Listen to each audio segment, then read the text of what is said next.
Praise the Lord. എൻ്റെ പ്രിയരെല്ലാം സുഖമായിരിക്കുന്നല്ലോ. കർത്താവിൻ്റെ കൃപ നിങ്ങളോട് കൂടെ ഇരിക്കുമാറാകട്ടെ. അവിടുന്ന് നിങ്ങളെ അനുഗ്രഹിക്കുമാറാകട്ടെ. പ്രിയപ്പെട്ടവരെ, നാം കർത്താവിനെ നമ്മളുടെ ജീവിതത്തിൽ അനുവദിച്ചാൽ, യേശു നമ്മളുടെ ജീവിതത്തിൽ വന്നാൽ, അവിടുന്ന് നമ്മളുടെ ജീവിതത്തിൽ പ്രവർത്തിച്ചാൽ, പഴയത് മറന്ന് പോകത്തക്കവണ്ണം അവിടുന്ന് സകലതും പുതിയതാക്കും.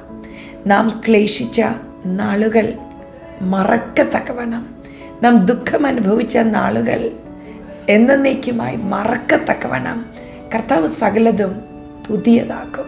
നമ്മുടെ നഷ്ടമായ യൗവനം അവിടുന്ന് മടക്കിത്തരും. ആരോഗ്യത്തെ അവിടുന്ന് മടക്കിത്തരും. നന്മകളെ മടക്കിത്തരും. യോബിൻ്റെ ജീവിതത്തിൽ നഷ്ടത്തിൻ്റെ ഒരു കാലമുണ്ടായിരുന്നു. എന്നാൽ പിന്നത്തേതിൽ നഷ്ടമായതെല്ലാം 10 മടങ്ങ് മടക്കി കൊടുത്ത് ദൈവം മാനിച്ചു. വെളിപ്പാട് പുസ്തകം 21-ാം അധ്യായം അതിൻ്റെ 5-ാം വാക്യത്തിൽ ഇങ്ങനെ എഴുതിയിരിക്കുന്നു: ഇതാ, ഞാൻ സകലതും പുതുതാക്കുന്നു. അപ്പം നമുക്ക് വേണ്ടി പുതിയൊരു വീട് നിത്യതയിൽ ഒരുക്കുന്നുണ്ട്. അപ്പോൾ തന്നെ ഈ ഭൂമിയിലുള്ള നമ്മുടെ ജീവിതത്തിൽ എല്ലാം പുതിയതാക്കി തരുന്ന കർത്താവ്, ആ കർത്താവിൽ നിന്ന് ആശ്രയിച്ച് കഴിഞ്ഞ നാളിൽ സംഭവിച്ച പരാജയങ്ങളുടെയും ദുഃഖങ്ങളുടെയും ഓർമ്മ വെച്ച് ഇങ്ങനെ ദുഃഖിക്കുകയാണോ? അതൊക്കെ വിട്ടുകളാ. അതൊക്കെ മറക്കത്തക്കവണ്ണം കർത്താവ് ചിലത് ചെയ്യും. പുതിയ വഴികൾ തുറക്കും, പുതിയ മാന്യതകൾ ഒരുക്കും, പുതിയ പൊസിഷൻസ് തരും. ഭാരപ്പെടേണ്ട, പഴയത് മറക്കും, അവിടുന്ന് പുതുത് ചെയ്യും. ആ പുതിയതിനെ ഏറ്റെടുത്ത ദൈവകരത്തിലേക്ക് സമർപ്പിക്കുക, പ്രാർത്ഥിക്കുക.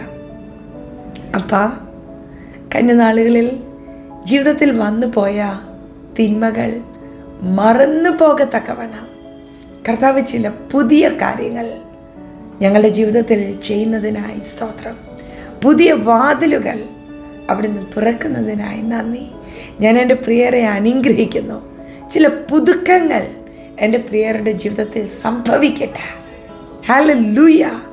ഇന്നത്തെ ഈ നിമിഷം അവരുടെ ജീവിതത്തിൽ പഴയത് മറന്ന് സകലതും പുതുതാകുന്ന ദിവസമായി തീരട്ടെ. ഹല്ലേലൂയ. അടുത്ത ദിവസങ്ങളിൽ അത് ജീവിതത്തിൽ കാണത്തക്കവണ്ണം, അനുഭവിക്കത്തക്കവണ്ണം കർത്താവ് അത്ഭുതങ്ങളെ ചെയ്തിരിക്കുകയാൽ സ്തോത്രം. ചില വ്യക്തിത്വങ്ങളോട് പരിശുദ്ധാത്മാവ് ഇപ്പോൾ തന്നെ ഇടപെട്ടതിനായി സ്തോത്രം. ചില വാതിലുകൾ ഇപ്പോൾ തന്നെ എൻ്റെ പ്രിയർക്കായി സ്വതവേ തുറന്നതിനായി സ്തോത്രം. തലമുറകളെ ചൊല്ലി ഭാരപ്പെടുന്ന എൻ്റെ പ്രിയപ്പെട്ടവരുടെ ജീവിതത്തിൽ അസാധാരണമായ വിടുതലുകൾ കൽപ്പിച്ചതിന് നന്ദി. ഞങ്ങൾ അങ്ങയെ സ്നേഹിക്കുന്ന നാഥ, സകലതും പുതുതാക്കുന്ന കർത്താവേ, ഞങ്ങൾ അങ്ങയെ വാഴ്ത്തുന്നു. മഹത്വം അപ്പായിക്ക് യേശുവിൻ നാമത്തിൽ തന്നെ, ആമേൻ. ഒരുവൻ ക്രിസ്തുവിലായാൽ അവൻ പുതിയ സൃഷ്ടിയാണ്. പുതിയ സൃഷ്ടി ആത്മീക ജീവിതത്തിൽ മാത്രമല്ല, ജീവിതത്തിൻ്റെ എല്ലാ മേഖലയിലും പരിശുദ്ധാത്മാവ് ആ വ്യക്തിയെ പുതുതാക്കും, റിന്യൂ ചെയ്യും. Bless you.